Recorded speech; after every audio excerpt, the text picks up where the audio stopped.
आपण पाहत आहात तेज तुफान न्यूज, न्यायिक व निर्भीड बातम्यांचे सर्वांचे आवडते नेटवर्क।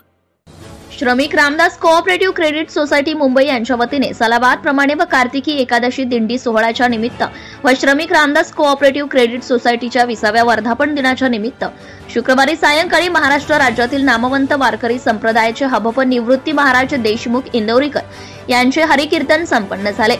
याचा लाभ अनेक उपस्थित लोकांनी घेतला। सोसायटीचे संस्थापक अध्यक्ष रामदास नामदेव डोके व चेअरमन सौ शारदा रामदास डोके, श्रमिक रामदास कोऑपरेटिव्ह क्रेडिट सोसायटीच्या वतीने निवृत्ती महाराज यांचा सत्कार व स्वागत करण्यात आले आहे। सदर कार्यक्रमाचे आयोजन साईराज मंगल कार्यालय एकलहरे पुणे नाशिक हायवे तालुका आंबेगाव जिल्हा पुणे येथे करण्यात आले होते। चला तर पाहूया या भजनात दंग वारकरी लोकांचा आनंद कसा होता व इंदोरीकर महाराज यांचे कीर्तनातील काही क्षण। ब्युरो रिपोर्ट तेज तुफान news channel Manchar Pune.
Subscribe now and press the bell icon.